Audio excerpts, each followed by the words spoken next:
लेते हैं। अब मैक्रोटेक डेवलपर्स ने अपनी तीसरी तिमाही के नतीजे जारी किए हैं और इस बार अगर नतीजे देखें तो कंपनी के मुनाफे में करीब 26% की बढ़त हुई है, वहीं आय में 36% की बढ़ोतरी हमें देखने को मिली है।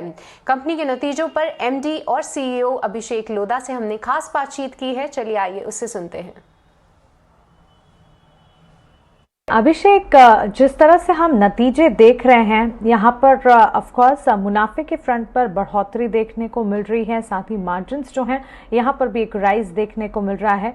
Particularly highlights of the quarter आपके हिसाब से और प्री सेल्स ग्रोथ में जो लेवल्स देखने को मिल रहे हैं, इसके पीछे के फैक्टर्स क्या हैं?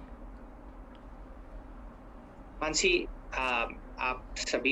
हम सभी जानते हैं कि हाउसिंग मार्केट में पिछले 2-3 क्वार्टर से एक अच्छी मोमेंटम और स्ट्रेंथ आने लगी है। इसके कारण सप्लाई और डिमांड साइड दोनों पर ही है।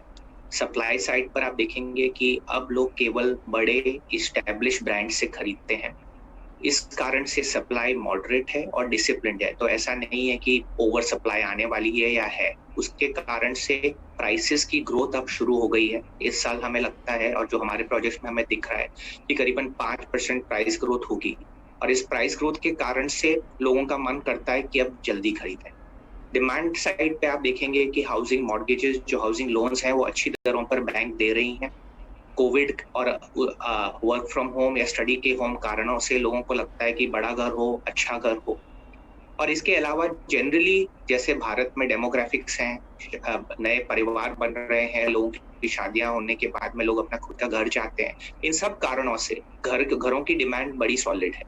तो आप सप्लाई मॉडरेट और डिमांड ग्रोइंग दोनों फैक्टर्स को जब साथ में लेंगे तो आप देखेंगे कि मोमेंटम अच्छा है, वॉक इन्स बढ़ रहे हैं, कन्वर्जन रेशियोज बढ़ रहे हैं, और इसके कारण से हमें लगता है कि क्वार्टर ऑन क्वार्टर आप देखेंगे कि ग्रोथ अच्छी तरह से होती रहेगी। ये एक मल्टी ईयर हाउसिंग बूम की शुरुआत है और इस हाउसिंग बूम के कारण से बड़ी एम्प्लॉयमेंट का निर्माण होगा हमारे देश में, और उसके साथ साथ में मिडिल क्लास की वेल्थ में बड़ा मुनाफा होगा, क्योंकि मिडिल क्लास की आज 70-80% वेल्थ हाउसिंग में है।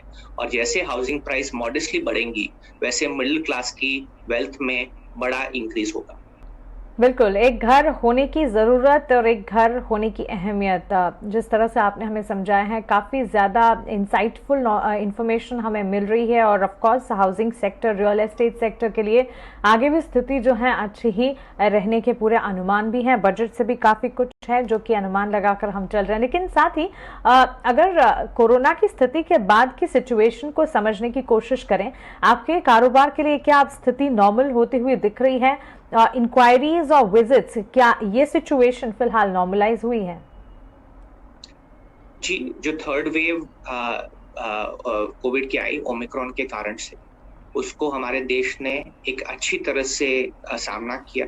हमारे गवर्नमेंट्स ने, हमारे हेल्थ इंफ्रास्ट्रक्चर ने अच्छी तैयारी की थी और उस कारण से ये वेव डेफिनेटली जो सेकेंड वेव थी उसके मुकाबले इतनी हानिकारक नहीं रही। इस थर्ड वेव के कारण से पहले जनवरी के पहले 2-3 सप्ताह में थोड़ा इफेक्ट आया था। हमारे एस्टिमेट से करीबन 200 करोड़ की सेल्स डिले हो गई, पर ओवरऑल इसका कोई बड़ा फर्क नहीं हमें लगा, क्योंकि कंस्ट्रक्शन चलता रहा और अब काफी नॉर्मल सी मुंबई में वापस रिटर्न हो गई है।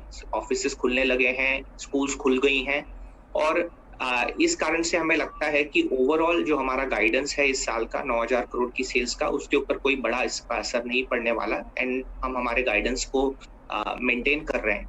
जनरली इस वेव के कारण से लोगों को फिर वापस ये भी याद आया कि भाई हाउसिंग की कितनी जरूरत है, कितनी अहमियत है, क्योंकि आदमी को जब घर पे रहना पड़ता है 3 सप्ताह 4 सप्ताह, ओमिक्रॉन काफी। तो ये थे मैक्रोटेक डेवलपर्स के मैनेजमेंट जो कि काफी पॉजिटिव साउंड हो रहे थे, पर आज अगर